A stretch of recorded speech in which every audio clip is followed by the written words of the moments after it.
Assalamualaikum warahmatullahi wabarakatuh. Waalaikumsalam warahmatullahi wabarakatuh. Apa kabar hari ini anak-anak? Alhamdulillah sehat. Alhamdulillahirobbilalamin ya. Tentunya kita harus selalu sehat dan semangat ya. Karena tanpa sehat dan semangat kita tidak bisa untuk belajar. Ya, sudah siap untuk belajar hari ini? Siap. Ya, baik. Kita mulai hari ini dengan berdoa terlebih dahulu. Berdoa, dipersilakan. Berdoa selesai. Ya, hari ini kita akan melanjutkan materi kita tentang kegiatan ekonomi dari materi kita sebelumnya. Ini adalah materi terakhir kita, yaitu tentang hubungan antara kelangkaan dengan permintaan penawaran untuk kesejahteraan dan persatuan bangsa Indonesia. Ini materinya sangat luar biasa ya. Jadi tetap harus fokus, tetap harus semangat ya. Siap? Siap. Ya, baik.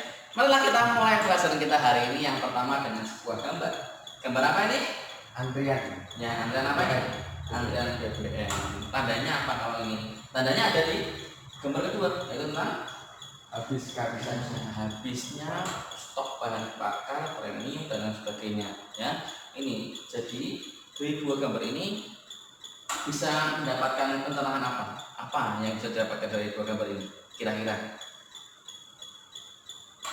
Kelangkaan. Iya, itu luar biasa. Nah, jadi yang terjadi pada dua gambar ini adalah kelangkaan stok bahan bakar minyak karena tentunya produksinya hanya sedikit, sedangkan permintaannya terus membludak. Ya toh? Banyak yang butuh BBM, sedangkan stok BBM-nya menipis. Ya toh? Nah, jadi terjadilah kelangkaan. Nah, hari ini kita akan pelajari bagaimana kelangkaan ini berpengaruh terhadap permintaan dengan penawaran. Nah, akan berpengaruh juga untuk kesejahteraan dan persatuan bangsa Indonesia yang luar biasa. Ya toh? Dari ujung sana, dari ujung mana? Papua. Ini dari ujung Papua sampai Aceh. Aceh, luar biasa. Ini tentunya gugusan kepulauan yang harusnya semua bisa merata kelangkaannya. Nah, tapi nantinya kita akan belajar bagaimana tentang kelangkaan ini akan berpengaruh terhadap kegiatan ekonomi di Indonesia. Ya, jadi Bapak berharap setelah ini kalian paham bagaimana kelangkaan itu bisa membuat suatu masalah dan juga ada solusinya tentunya. Ya, jadi nanti kalian lihat sendiri. Ya, lalu tujuan belajar kita hari ini adalah yang pertama, menjelaskan hubungan kelangkaan dengan permintaan dan penawaran dalam kehidupan sosial masyarakat Indonesia. Yang kedua, menggambarkan pengaruh kelangkaan terhadap kesejahteraan dan persatuan bangsa Indonesia. Yang ketiga, menggambar skema pola distribusi sembako untuk mengatasi kelangkaan yang berpengaruh terhadap kesejahteraan dan persatuan bangsa Indonesia. Ya, itu. Ya, jadi setelah dari ini kalian bisa mendapat pelajaran bagaimana kelangkaan itu berpengaruh terhadap penawaran dan permintaan untuk kesejahteraan masyarakat Indonesia. Ya, itu. Baik, kita langsung masuk ke pembelajaran kita hari ini tentang kelangkaan terhadap penawaran dan permintaan. Yang pertama adalah apa sebenarnya penyebab kelangkaan? Yang pertama adalah perbedaan letak geografis sehingga sumber daya alam tersebar tidak merata. Jelas, Indonesia adalah negara kepulauan ya. Jadi antara pulau yang satu dengan pulau yang lain memiliki sumber daya yang berbeda. Itu ya. Jadi terhadap suatu permasalahan atau sumber bahan pokok misalkan di sini penghasil sayuran dan di sini penghasil ikan. Nah, jadi akan ada suatu saatnya di mana ikan ini sangat berlimpah sedangkan tidak punya sayur. Sedangkan dalam kehidupan ini kita perlu seimbang antara kehidupan hewani dan nabati. Nah, jadi kadang-kadang kita akan menghadapi di Indonesia ini ada kelangkaan sayur, bahan pokok dan bahkan bahan bakar minyak tadi seperti di gambar yang awal tadi. Ya. Jadi tidak mungkin karena letak geografi Indonesia yang sangat banyak dan berbeda-beda. Itu ya. Iya. Lalu yang kedua adalah pertumbuhan penduduk lebih cepat dibanding pertumbuhan barang produksi sehingga menimbulkan kesenjangan antara kebutuhan dengan persediaan barang dan jasa. Nah, ini yang menjadi faktor kelangkaan itu. Ya, karena manusia ini lahir terus bertambah banyak dan manusia semakin terus bertambah keinginannya. Nah, sedangkan produksi barangnya itu hanya sedikit sehingga timbullah kelangkaan karena banyaknya permintaan, banyak yang minta barang-barangnya sehingga barangnya tersedia sedikit, yang pertumbuhannya sedikit sedangkan manusia terlalu banyak. Nah, ini ketidakseimbangan ini akan menimbulkan kelangkaan. Ya toh? Selanjutnya adalah keterbatasan kemampuan produksi barang. Iya, jadi barang yang diproduksi terbatas jumlahnya. Karena apa faktornya? Karena faktor bahan pokok, bahan dasarnya. atau lalu keterbatasan sumber daya manusia dan keterbatasan sumber pengiriman transportasi gitu. Jadi kita bisa melihat bahwa yang di Papua sana kadang-kadang pengiriman bahan bakar minyaknya susah, kadang-kadang harus dikirim lewat helikopter dan lain sebagainya, sehingga menyebabkan harga barangnya sangat mahal ya toh. Yang terakhir adalah perkembangan teknologi yang tidak sama. iya, jadi perkembangan teknologi di Indonesia ini nggak sama semua ya toh.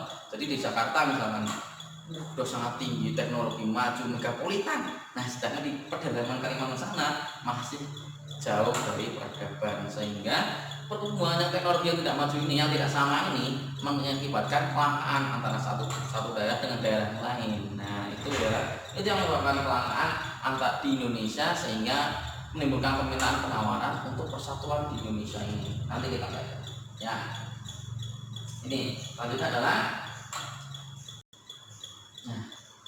terbatasnya sumber daya mendorong manusia untuk melakukan segala usaha agar kelangkaan bisa memenuhi kebutuhan hidup. Nah, jadi manusia itu akan bagaimanapun caranya untuk memenuhi kebutuhan hidupnya. Ya, jadi ketika kelangkaan terjadi, dia akan cari terus sehingga dia memenuhi kebutuhan hidupnya. Jadi manusia terus bergerak ini dari sini. Nah, lalu dari situ adalah muncul ini faktor penyebab kelangkaan yang disebutkan tadi. Yang kalian sebutkan tadi itu telah diuraikan dapat menimbulkan penawaran dan permintaan terhadap barang dan jasa. Jadi faktor-faktor yang telah kalian sebutkan tadi itu akan menimbulkan penawaran dan permintaannya sebenarnya tidak seimbang, sehingga timbullah kelangkaan. Lalu apa sebetulnya hubungannya dengan kesejahteraan ekonomi di Indonesia? Nah, kalau kelangkaan di Indonesia ini terus terjadi di mana-mana, tentunya ekonomi di Indonesia semakin menurun, semakin terpuruk, sehingga akan menimbulkan bahaya nasional. Nah, ini penting. Jadi kita harus hati-hati. Yang berikutnya adalah, nah ini, apa hubungan kausalitas, apa hubungan sebab akibat ya toh dari kelangkaan terhadap permintaan dan penawaran. Yang pertama adalah barang dan jasa yang akan melimpah terjadi pada daerah yang kelebihan hasil produksi. Nah, jadi ada satu daerah yang kelebihan hasil produksi. Lalu apa hubungannya? Nah, kelebihan penawaran ini itu akan mengakibatkan harga barang tersebut menjadi murah. Jadi misalkan nih digambarkan di Brebes sana bawang itu sangat melimpah, panen banyak. Ketika panen banyak, apa yang terjadi? Harga bawangnya murah ya. Jadi kalau ketika melimpah, petani di sana punya banyak stok. Nah, kan bawang cepat membusuk nih. Nah, apa yang terjadi? Mereka akan memurahkan harga bawangnya. Nah, lalu ini yang berbeda. Kebalikannya adalah daerah yang kekurangan sumber daya akan menyebabkan kelebihan permintaan. Jadi sana yang misalkan sumber dayanya kurang akan banyak minta kan warga-warganya. Nah, apa hubungannya? Nah, harga barang pada daerah yang kekurangan tersebut menjadi mahal. Nah, ini yang terjadi secara nasional sekarang adalah kekurangan bahan-bahan medis, bahkan masker. Kalian bisa melihat bahwa masker di Indonesia sangat kurang, habis stoknya, tapi produksinya juga kurang. Nah, sehingga banyak permintaan dan bisa memenuhi penawaran. Nah, sehingga harga masker sekarang sangat mahal. Itulah yang terjadi, ya toh? Itulah yang terjadi. Nah, lalu nih yang terakhir, ada gambar apa ini? Antrian, ya. Antrian apa? Sembako, betul sekali. Nah, lalu apa tugas kita hari ini? Tugas kita hari ini adalah, silahkan kalian buatlah skema distribusi sembako untuk memecahkan masalah kelangkaan. Jadi di Indonesia ini ada masalah kelangkaan nih, ada masalah kelangkaan nih di suatu daerah. Kalian silahkan buat skema untuk mendistribusikan, agar kelangkaan di suatu daerah tersebut bisa teratasi. Silahkan buat skemanya di sebuah kertas, kalian buat dan kalian tulis dan gambar yang rapi, ya. Waktunya 3 menit saja, jangan lama-lama ya, karena kita juga akan cepat-cepat, tidak lama-lama. Itu langsung dikerjakan mulai dari sekarang.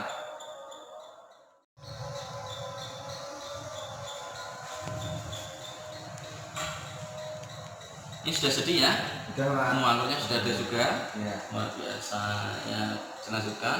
Kurang apa ini, tinggal buat apa ini? Ini bendera Indonesia. Tetap bagus, kita melanjutkan.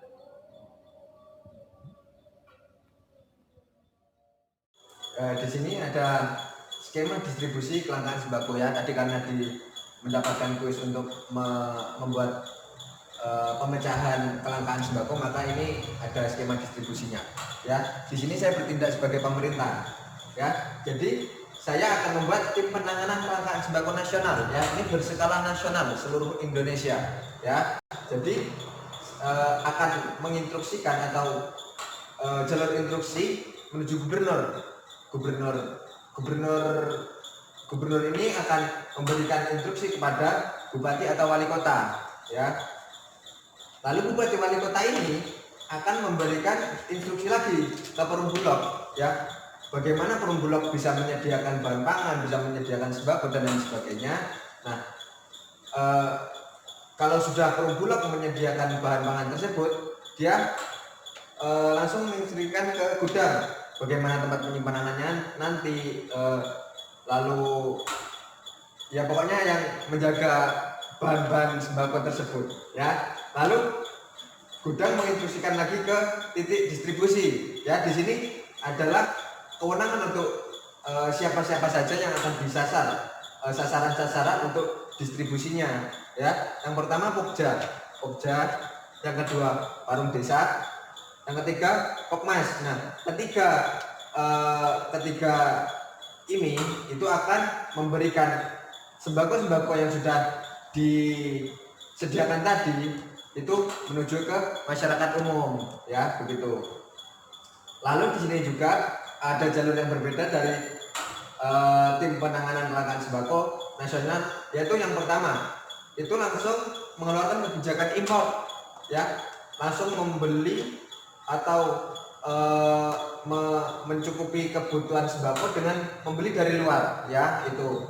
Lalu juga menghubungi petani lokal juga, ya. Petani lokal, ayo dibeli, misalnya bawangnya oleh tim ini dibeli, sembakonya, terus bawangnya atau lain sebagainya, ya. Itu juga tim penanganan kelangkaan sembako nasional ini juga berkoordinasi oleh gubernur, oleh bupati, ya, melewati jalur koordinasi ini.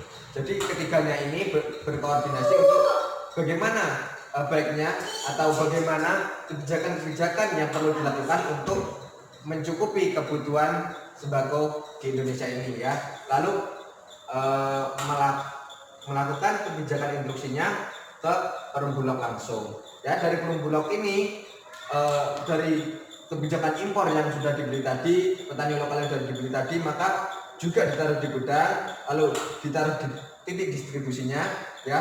Dari titik distribusi ini masih sama, titik distribusinya yaitu Pokja, Warung Desa, Pokmas, dan ketiga titik distribusi ini maka nanti akan menyalurkannya ke masyarakat umum, begitu.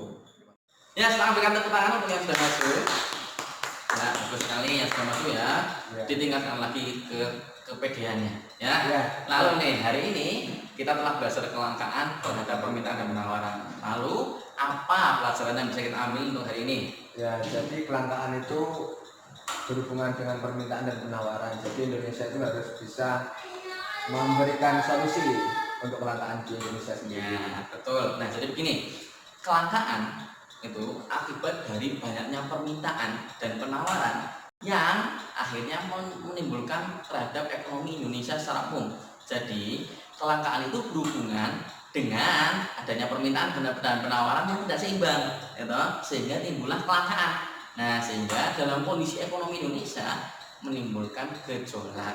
Nah, maka dari itu sebagai pemerintah dan sebagai masyarakat umum, kita semua nanti ini kalau jadi kelangkaan harus saling bahu-membahu dalam menciptakan kestabilan nasional sehingga ekonomi di Indonesia mampu bertahan dengan baik, sehingga tidak ada